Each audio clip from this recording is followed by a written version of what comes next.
do not atau am not untuk kata tidak. Contoh kalimatnya, saya tidak mengantuk. Saya bahasa Inggrisnya I. Tidak mengantuk. Di sini setelah kata tidak, kata sifat. Mengantuk termasuk kata sifat. Kalau setelah kata tidak kata sifat, kalau kalimatnya diawali dengan I, atau kalau subjeknya I, setelah I, gunakan am not untuk kata tidak.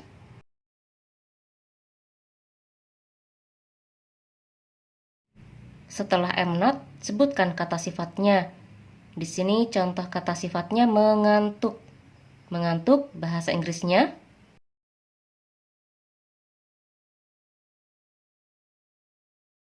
saya tidak mengantuk.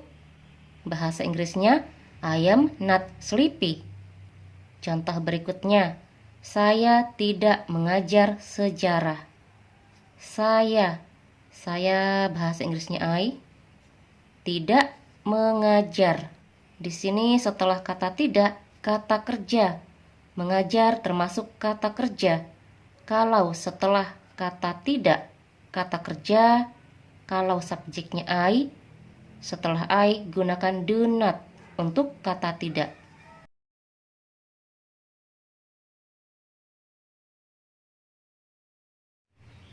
Do not artinya tidak. Mengajar. Sejarah.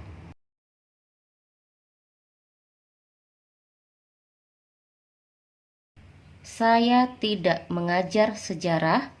Bahasa Inggrisnya I do not teach history. Contoh berikutnya, saya tidak sedang mengajar. Saya bahasa Inggrisnya I.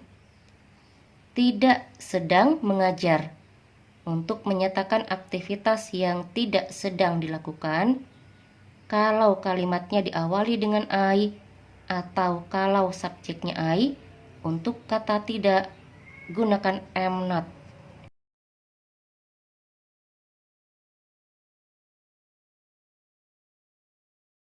Setelah I, gunakan am not untuk kata tidak. Setelah am not, sebutkan aktivitas apa yang tidak sedang dilakukan.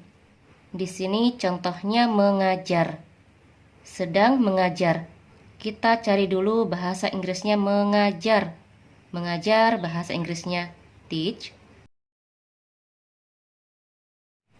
Sedang. Untuk menyatakan sedang, kita tidak perlu mencari bahasa Inggrisnya sedang. Kita hanya menambahkan ing pada kata teach menjadi teaching, sedang mengajar. Saya tidak sedang mengajar. Bahasa Inggrisnya I am not teaching. Kita lihat perbedaan di kalimat pertama. Untuk kata tidak menggunakan am not. Di kalimat kedua untuk kata tidak menggunakan do not. Di kalimat ketiga untuk kata tidak menggunakan am not. Di kalimat pertama untuk kata tidak menggunakan am not karena di sini setelah kata tidak kata sifat. Mengantuk termasuk kata sifat. Kalau setelah kata tidak kata sifat, kalau subjeknya I, atau kalau kalimatnya diawali dengan I, untuk kata tidak gunakan am not. Setelah am not, sebutkan kata sifatnya. Di sini contoh kata sifatnya mengantuk. Mengantuk bahasa Inggrisnya sleepy. Di sini untuk kata tidak menggunakan do not. Kenapa di sini menggunakan do not? Karena di kalimat ini setelah kata tidak kata kerja. Mengajar termasuk kata kerja. Kalau setelah kata tidak kata kerja, kalau kalimatnya diawali dengan I, atau kalau subjeknya I, untuk kata tidak gunakan do not. Di kalimat ini untuk kata tidak menggunakan am not. Untuk menyatakan aktivitas yang tidak sedang dilakukan, kalau kalimatnya diawali dengan I, atau kalau subjeknya I, untuk kata tidak gunakan am not. Setelah am not, Sebutkan aktivitas apa yang tidak sedang dilakukan. Di sini contohnya mengajar, tidak sedang mengajar.